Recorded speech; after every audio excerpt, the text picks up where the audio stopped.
Pour ce qui est des conseils à donner aux dirigeants de grands groupes afin d'avoir une bonne utilisation par leurs collaborateurs de ces IA génératives, je dirais que l'essentiel est que l'IA générative soit utilisée par l'individu qui travaille sur un sujet pour lui permettre d'aller plus vite. Par exemple, si c'est pour synthétiser un document et que cette synthèse va servir en fait à la personne plus tard dans son travail. Alors dans ce cas-là, l'IA générative peut être une bonne chose, mais si l'IA générative remplace complètement le travail et supprime toute réflexion personnelle sur le sujet, dans ce cas-là, elle devrait être interdite, puisque pour moi c'est une mauvaise utilisation de ces IA génératives. À nouveau, dans ma vie professionnelle, je pense que les intelligences artificielles m'aideront à faire des recherches également sur des sujets dont je n'ai pas la connaissance, mais aussi pourquoi pas faire des rapports de données avec des données que je lui présente au préalable, voire même peut-être des prédictions sur des données futures que je n'ai pas encore. Dans ma vie professionnelle, je vais utiliser l'IA générative un peu de la même façon que je le fais en ce moment pour mes études. C'est-à-dire quand ça va me permettre de gagner du temps, à la place de faire des recherches sur beaucoup de sites internet, eh bien je vais demander directement à l'IA générative et puis elle va me proposer une synthèse et ça va me permettre de gagner du temps et d'avoir une réponse très claire et concise et voilà, c'est comme ça que je compte l'utiliser.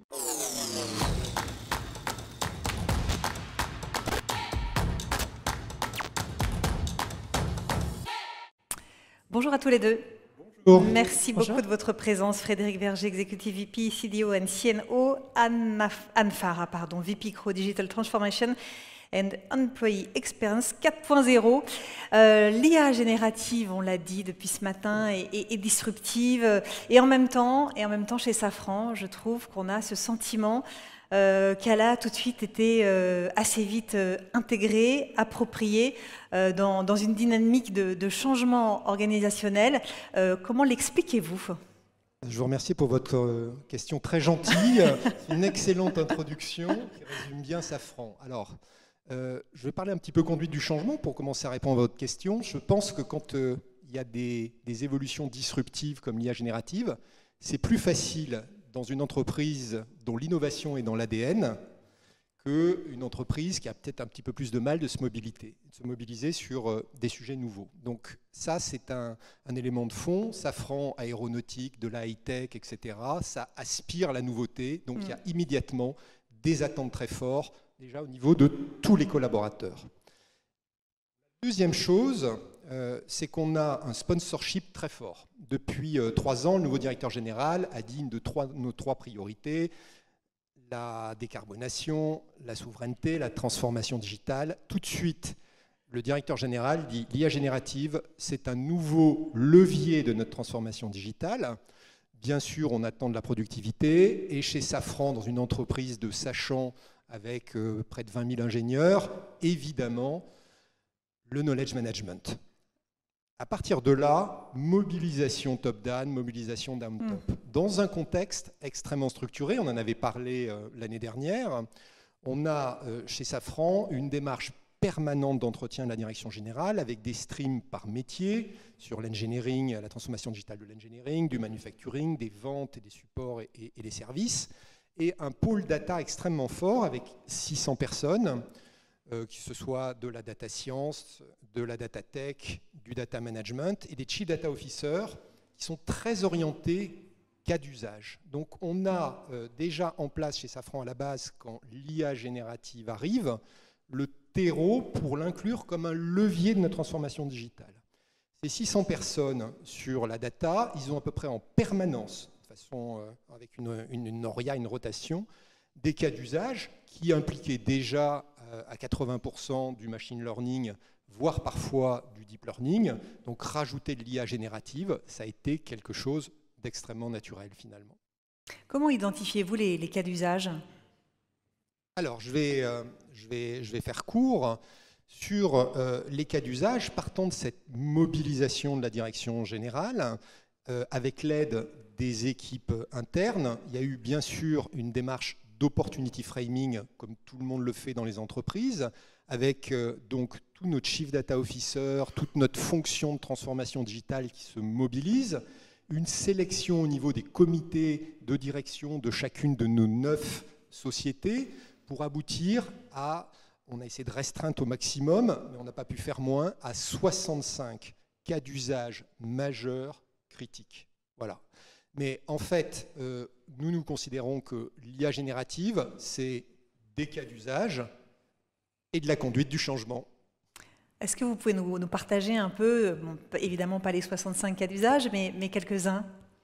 Alors du coup, je vais juste compléter. C'est vrai que l'identification de ces cas d'usage est globalement facilitée déjà de par l'organisation de la transformation digitale, qui est aujourd'hui extrêmement bien structurée et bien établie dans le groupe Safran. C'est ce que Frédéric vous expliquait, donc on est par métier. Et donc, si je dois, entre guillemets, définir, on va dire, les 3 éléments qui nous ont permis de rapidement identifier, donc premièrement, oui, c'est l'organisation structurée et établie. Deuxièmement, la mise en place assez rapidement d'un domaine leader, donc vraiment quelqu'un qui est responsable du programme GenAI pour Safran, et donc la mise en place de rituels, de routines qui permet un partage d'informations rapide dans un environnement qui évolue très très vite. Et troisièmement, là on passe effectivement l'action sur le terrain, et c'est là qu'on arrive à l'identification des use cases, et là on l'aborde de 2 façons. La première façon, Frédéric en a déjà parlé, on est sur l'opportunité framing, c'est-à-dire qu'on est vraiment proche des opportunités du business, la performance qu'on peut apporter via l'IA générative. Et donc effectivement, on a pu faire beaucoup d'ateliers d'idéation qui a mobilisé quasiment près de 1000 collaborateurs de Safran de la transformation digitale. Donc 65 cas d'usage présélectionnés, sur la base bien sûr de critères gain et fort. Encore une fois, notre objectif c'est bien d'identifier des cas d'usage qui apportent de la valeur pour le groupe. Donc ça c'est la première partie. Deuxième partie où on identifie aussi des cas d'usage, c'est comment on optimise les outils aujourd'hui disponibles. Et c'est le cas pour ChatGPT. Aujourd'hui, on va lancer un pilote sur ChatGPT sur une plateforme sécurisée, bien évidemment, au regard de notre environnement. Et on lance prochainement donc un pilote avec 1000 bêta-testeurs qui vont être invités à tester du coup cette plateforme pendant 5 semaines. Ils vont être pilotés et animés par une équipe adoption qui vont bien évidemment les suivre, collecter le feedback de façon très régulière afin qu'on en extrait un maximum de cas d'usage et bien sûr qu'on puisse sélectionner les plus pertinents. Alors, si je dois maintenant partager un cas d'usage, et c'est surtout le premier qui a été partagé et qui est en lien avec notre capacité à répondre, en tout cas à apporter des réponses maintenance à nos clients et notamment chez Safran Nacelle. Donc, je vais un peu remettre le contexte. Aujourd'hui, le service support engineering de Safran Nacelle reçoit une moyenne de 7000 demandes de solutions de réparation de la part de leurs clients. Nos ingénieurs disposent d'une base historique de cas précédents similaires à ce qui leur parvient. Et bien sûr, l'enjeu, c'est de pouvoir apporter une réponse bien sûr rapide et surtout qualitative pour un retour en service assez rapidement et en toute sécurité. La recherche manuelle de ces cas similaires dans la base historique prend entre 1 heure à 4 heures en moyenne. On a fait un test avec l'IA générative. La recherche se fait en quelques minutes. C'est-à-dire qu'on gagne un temps, on va dire, quand même très important sur cette recherche. Et donc, notre expert, lui, en quelques minutes, sait de suite sur quel cas il peut se baser, ou alors aucun cas ne ressort, et il sait immédiatement qu'il n'y a pas de cas précédent, et il faut qu'il se lance dans une conception. Donc voilà aujourd'hui notre cas très concret dans la société. En effet, un premier cas extrêmement concret chez Safran. On en parlait ce matin avec Airbus, il y a des problématiques très spécifiques en termes de souveraineté, de sécurité.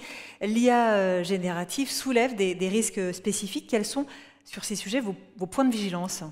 Alors, effectivement, Safran, par exemple, c'est 80% pour le civil et 20% pour le militaire. Donc on a des activités, on va dire, réglementées.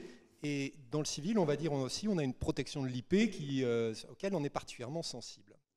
Alors pour aborder ce sujet, en fait, on le fait classiquement comme dans les autres domaines que l'on a, c'est-à-dire les cas d'usage basés sur du machine learning et qui sont assez classiques, c'est-à-dire que nous avons des classifications de données entre les données niveau 1, niveau confidentiel, niveau critique, etc., plus les données classifiées, et il est clair que nous n'allons pas recourir à des acteurs externes sur nos données les plus critiques. Ce qui nous renvoie à nos choix de technologie qui peuvent être, semble-t-il, contradictoires avec ce que je viens de vous dire et avec la question que vous posez, puisque Notre choix est avant tout qui peut le plus, peut le moins, c'est-à-dire de partir avec les hyperscalers. Et donc, on regarde tout. Hein. Pour être clair, on vient de parler de Microsoft avec OpenIA, on pourrait parler de Bedrock avec AWS, on pourrait parler de Gemini Pro qui intéresse tout le monde aujourd'hui. On est relativement agnostique. Sur ces plateformes, on regarde aussi les modèles open source, dont certains ont la possibilité d'être utilisés dans le cloud et d'être également on-premise. Par rapport à tous les cas d'usage, et notamment celui qui est emblématique, sur lequel on investit énormément parce qu'on pense qu'on va répliquer les architectures et les solutions. Et je pense que c'est important, dans notre sélection de cas d'usage, de commencer par ceux aussi qui vont permettre une réplication rapide, parce que vous avez vu que derrière celui qu'on est en train de faire, il y en a 65 qui attendent. Et donc, dans ces cas d'usage, qui peut le plus, peut le moins, on essaie de prendre le meilleur de la technologie, de faire fonctionner ça au mieux. D'autant plus, comme vous le savez, qu'il y a parfois des hallucinations dans les modèles. Et donc, c'est une façon pour nous de commencer par ce qui est censé être le meilleur algorithme cognitif pour ensuite potentiellement downsizer. Donc nous travaillons avec des grands acteurs de ce type-là et ensuite potentiellement on downsize. On regarde également l'open source pour trouver in fine le modèle le moins cher qui donne le même résultat en traitant le sujet. Et puis comme je vous l'ai dit, pour des domaines très réglementés avec des problématiques de protection d'IP, là on va directement sur ce qu'on appelle du on-premise. Il y a des modèles open source qu'on peut mettre. Mais de façon générale, peut-être une différence avec d'autres entreprises, nous n'avons pas de philosophie d'entraîner nos modèles. Et ça, c'est un point important, c'est-à-dire que, et là, si vous me permettez de parler 30 secondes un peu technique. Allez-y. Donc, nous ne réentraînons pas nos modèles sur des corpus de data. Et par exemple, dans le cas d'usage qui a été énoncé par Anne, notre approche, c'est plutôt de mettre en œuvre des techniques d'embedding de RAG, c'est-à-dire de complément des prompts en ayant indexé nos bases de données internes. Et donc ça, c'est très important. D'ailleurs, ça peut avoir une importance également en termes d'émissions de CO2 et d'impact de l'IA générative. Si on a des approches d'embedding, eh évidemment, on va générer beaucoup moins de consommation de ressources que de réentraîner des modèles extrêmement coûteux. Voilà. Je vous ai tout dit là. Vous m'avez tout dit, c'est parfait. Dans le temps qui nous reste, parlons de l'impact humain, de cette façon d'embarquer, bien sûr, tous les collaborateurs dans cette transformation et d'accompagnement des compétences. Alors, je vais reprendre un peu tout ce qui s'est dit jusqu'à présent. Hein. Très clairement, l'enjeu aujourd'hui, c'est de réussir la synergie entre l'intelligence artificielle générative et l'intelligence humaine, justement pour pouvoir enrichir l'expérience et l'expertise humaine.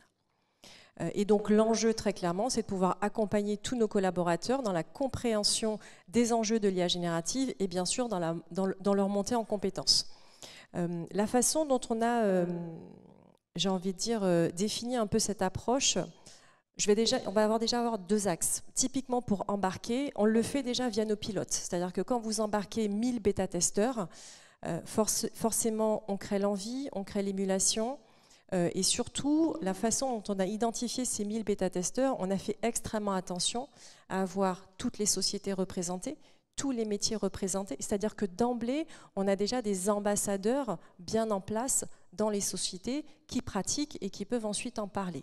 Donc vraiment, on allie, on va dire, l'usage à l'adoption et au changement. Ça, c'est la première partie. Sachant qu'on aura quasiment cette même méthode chaque fois qu'on voudra tester un outil digital disponible sur le marché qu'un des grands éditeurs pourra proposer dans le cadre de l'intégration de l'IA générative. Le deuxième axe, bien sûr, c'est la sensibilisation et la formation. Donc aujourd'hui, notre stratégie de formation se décline, je dirais, en 4 segments. Le premier segment, c'est tout ce qui est acculturation. Et là, je dirais que la première action qu'on a mise en place, c'est très clairement la mise en place d'une politique d'utilisation de l'IA générative. C'est la base. On s'adresse à tous les collaborateurs et clairement, dans un environnement où on brasse quand même une donnée sensible chez Safran, on se doit de mettre immédiatement en place ce type de charte. Deuxième élément donc, dans cette acculturation, nous avons aussi notre plateforme référence Digital Academy où des modules e-learning sont déjà disponibles. Donc le principe, c'est toujours le même, il est très simple. Tout collaborateur y a accès très librement. Il choisit ses modules, ses podcasts qu'il souhaite suivre. Donc on a déjà un module e-learning qui brosse tout le paysage de l'IA générative, 2 podcasts, et on a prochainement d'autres modules qui vont s'y insérer d'ici quelques jours. Donc vraiment, on s'efforce d'avoir cette plateforme à jour et qui suit les tendances. Et donc voilà pour l'acculturation. Troisième peut-être, pour l'acculturation, troisième peut-être piste, pour d'autres formats, c'est sûr qu'on considère aussi les formats conférences, briefing, très courts. C'est typiquement, voilà, les webinars, c'est typiquement ce sont des moyens qui nous permettent de toucher un peu tout le monde. Aussi bien des briefings, on va dire, qui s'adressent à des acteurs de la transformation digitale, où on peut leur partager l'avancée des projets, ou d'autres événements plus interactifs qui peuvent s'adresser à une audience plus large. Donc ça, c'est l'acculturation. Deuxième segment, on est sur l'approfondissement.